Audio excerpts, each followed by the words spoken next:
Snacks have taken center stage this year, with brands proving pricing power is here to stay.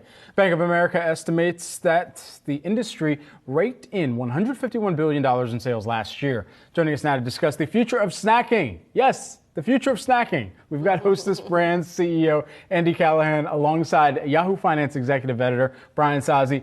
Andy, great to have you here with us today. Let's talk a little bit about this aforementioned future of snacking, because I didn't know that snacking could change so drastically that when you start to think about it in the same context perhaps as the future of work or the future of anything that we discuss.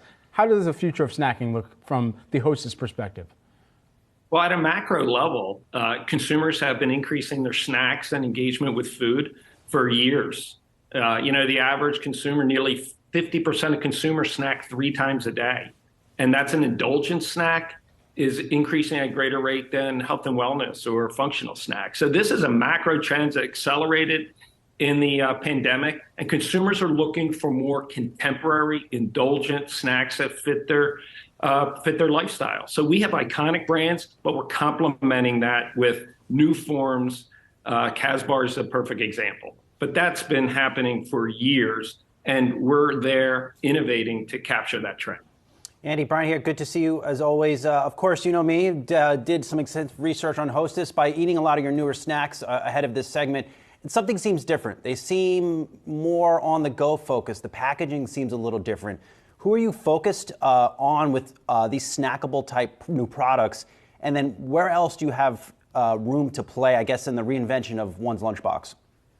Yeah, at a macro level, we have 2 really terrific brands and businesses. Our Voortman is the leading reduced sugar brand in cookies. Our Hostess brand, obviously our iconic brand, which is nearly 90% of our portfolio, really focuses on indulgent snacks. And you're absolutely right, Brian. We focus on millennial parents, and C-store males are 2 really important consumers to us, where we're increasing the percentage of their usage. We're also increasing the amount of times they come back and buy us multiple times. And the way they snack is different. They're looking for not compromising on the indulgence. They want it in smaller bites and convenience. And some of the products you're talking about, whether it's Casbars that we just launched or Bouncers, they fit that bill. They're very convenient. They're very shareable for the millennial parents, and they're more indulgent and potentially larger for a C-store male. We're really focused on them, and our strategy appears to be working. Does that also, it's Julie here, hi. Are they also higher margin for you guys because they happen to be smaller or just configured differently?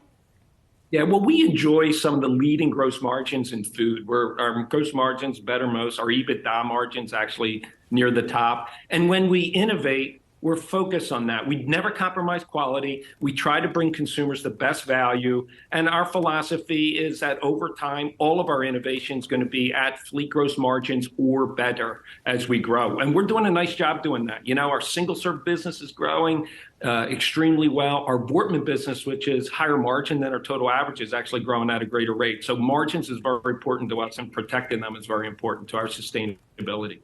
Andy, I don't know if you saw Target's earnings this morning, but I think they really scared a lot of folks out there with this call out of retail crime. Now, you sell into a lot of these big box stores. I mean, are you seeing customers or these types of crowds come into big box stores and take your goods off the shelves? How do you think about it?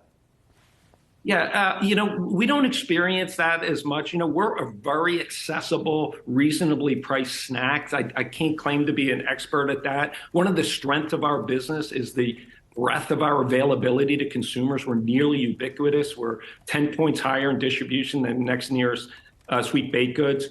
But our partnerships with our customers are extremely important. So the integrity of our supply chain, our service to our customers, we service them, we work with consumers and share that data and try to partner with them on category growth. Our strategy is to grow the category and bring more consumers into snacking is aligned with what our customers want to do. So we have relatively short shelf life. We invest in quality, and we're baked goods, so we have relatively short shelf life. So we don't see that issue, but we empathize with our customer and always working to try to solve their problems. In the future of snacks, how does quality improve? Because I'll be quite frank, I've been extremely critical of a lot of snack problems or a lot of snack products that are currently out on the market, whether it be for the sugar level or whether it just be for whether or not they stay apart or stay together when they're in my hand. How are we improving on the quality of snacks?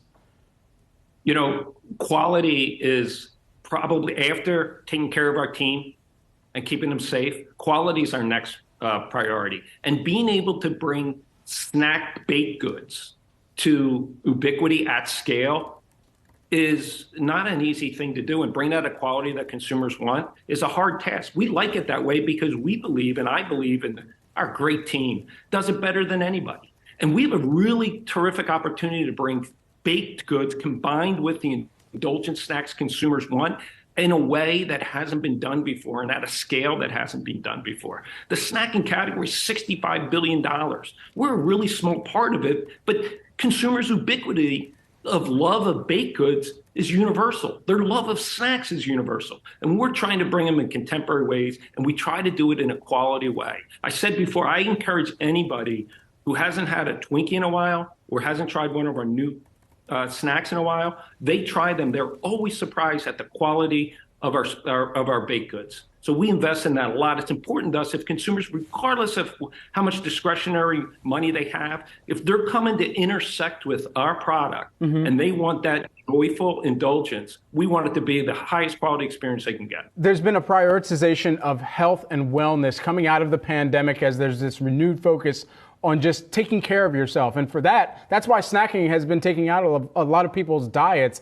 So how does Hostess look as a brand in an era where people are tracking the Fitfluencers online, they're tracking their own regimens, they're tracking their caloric intake, and if you're like Sazi, you're tracking your macros with every order that you make? No comment. What does that look like in that future? Well, let's get the facts straight. The future is that consumers in a macro level are engaging in snacks more. And they're engaging in indulgent snacks more, but the way they do it is different. The idea that if you eat healthy, you don't enjoy an indulgent snack is a false narrative.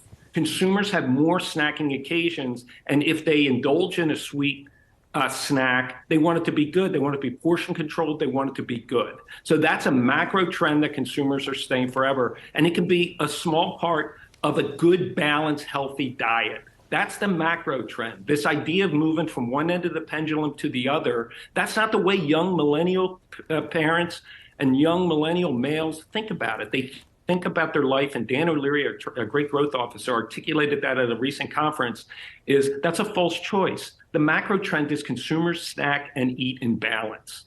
And that's what we're trying to be there for. And we want it to be as responsible and indulgent as possible. But the same consumer can eat overall healthy and then try to reward themselves once, twice a week with a great indulgent snacks. And when they do it, I want it to be a great Hostess Casbar, a great Hostess Bouncer, and a great Hostess iconic Twinkie. And that'd be a great experience for them. And that's what we're focused on. Maybe the problem is I'm rewarding myself too much. Hostess Brand CEO Andy Callahan, along with Yahoo Finance Executive Editor Brian Sazi. Thanks so much for the time here.